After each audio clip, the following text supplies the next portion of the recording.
Okay, if you haven't done so yet, please take a moment to pause the video and read section 6.1 in the book about set theory. Okay, so on this page, there are a few basic sets that you probably have seen and worked with in this class so far. There's the natural number set, there's the rationals, and there's the integers, and finally there's the empty set, which is the set with no elements. So what is a set? In this chapter, we define a set, or we just kind of think of a set as a collection of objects. Okay, and these objects can be either in or outside of the set. So your object cannot be both in and outside at the same time. It has to be either in or outside. So like, for example, we would say that square root of 2 is not in the rational set. It's an irrational number. So the belongs to symbol, we use it when we're comparing an element to a set. Now, if you want to compare a set to another set, so if you want to say something like the natural numbers are automatically integers, you would use the inclusion symbol, okay? So that's the included in symbol. And so that is defined basically over here and over here.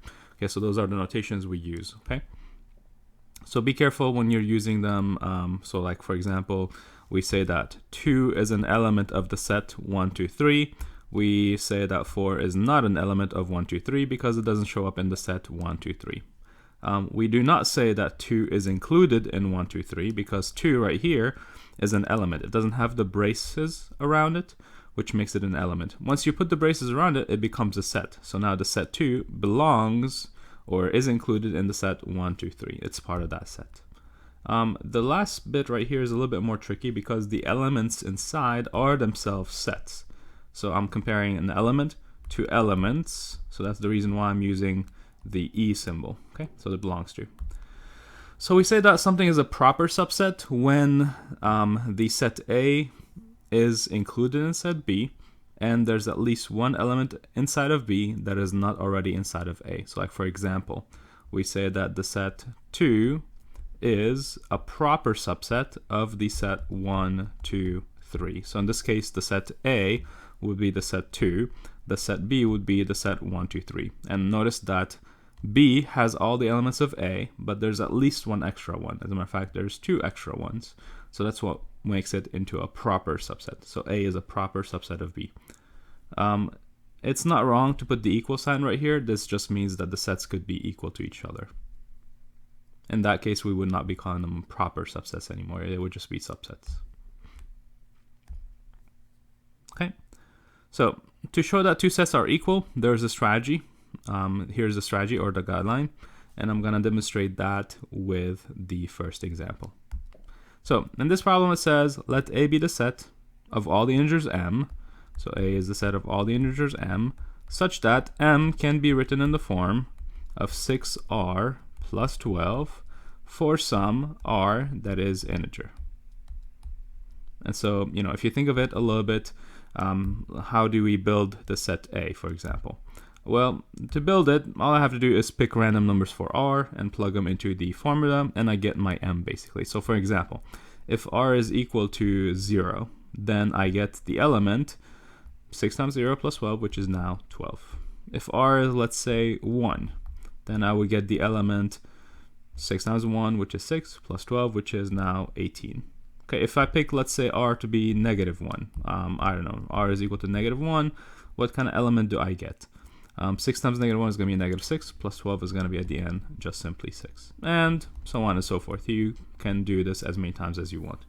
Now, on the other hand, B is made of all elements n, where n is equal to 3 times s, and s is, again, some sort of a random integer. So again, if I want to build this set, all I have to do is let's, pretend like s is 1, 2, and so on and so forth. So if s is, let's say, 1, I would end up with 3. If s is, let's say, 2, then my 3 times 2 will be 6. And if s is, let's say, negative 1, then I would end up with 3 times negative 1, which is negative 3, and so on and so forth. There's a lot more that we don't know. So my goal in this problem is to show that the A set is a subset of the B set. Okay, so what I want to do is show that A is a subset of B. Okay, so how am I going to show that A is a subset of B? the way I'm going to do it is by picking an element from A and showing that that element can be written as an element from the set B. So here we go, this is the proof. So proof, let A be sets as defined above. So this means pick the sets as defined in the question. So now I want to show that A, WTS, want to show that A is a subset of B. Okay, again, I'm going to pick an element from A. So let M be an element from A. So M is going to be equal to 6 times R plus 12, where R is just some random integer.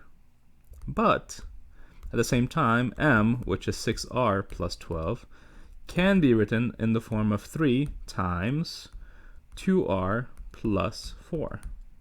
But since R is an integer, and 2 and 4 are both integers, this whole thing will be an integer.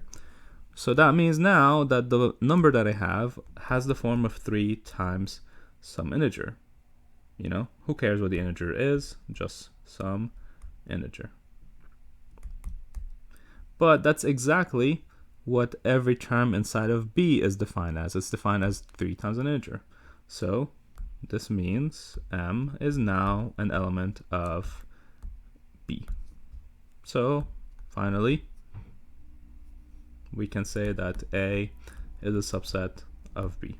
And that's it, QED.